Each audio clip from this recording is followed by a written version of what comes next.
ബഹുമാനപ്പെട്ട ഉസ്താദുമാരെ, രക്ഷിതാക്കളെ, എൻ്റെ പ്രിയ കൂട്ടുകാരെ, അസ്സലാമു അലൈക്കും. ഞാനൊരു കൊച്ചു കഥ പറയാം. നിങ്ങളെല്ലാവരും ശ്രദ്ധിച്ച് കേൾക്കുമല്ലോ. ഒരിക്കൽ ഒരു ആറാബി നബി സല്ലല്ലാഹു അലൈഹി വസല്ലം തങ്ങളുടെ അടുക്കൽ വന്നുകൊണ്ട് പറഞ്ഞു, നബിയേ, എനിക്ക് എല്ലാ തെറ്റുകളിൽ നിന്നും ഒരു സമയം മാറി നിൽക്കാൻ കഴിയില്ല. നബി സല്ലല്ലാഹു അലൈഹി വസല്ലം പറഞ്ഞു, നിങ്ങൾ ജീവിതത്തിൽ ഒരിക്കലും പോലും കള്ളം പറയരുത്.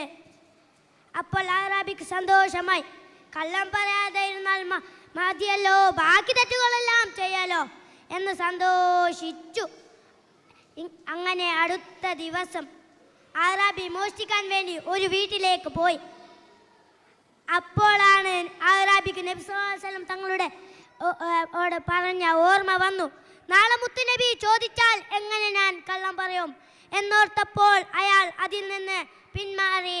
ഇങ്ങനെ ഓരോ തെറ്റുകളും ചെയ്യുമ്പോഴും ആറാബിക്ക് നബി സല്ലല്ലാഹു അലൈഹി വസല്ലം തങ്ങളുടെ കരാർ ഓർമ്മ വന്നു.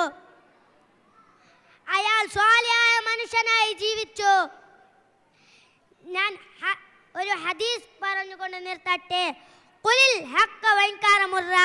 നീ കൈപ്പുള്ളയെങ്കിലും നീ സത്യം മാത്രമേ പറയുക. എൻ്റെ കൊച്ചുകഥ അവസാനിക്കുന്നു. അസ്സലാമു അലൈക്കും.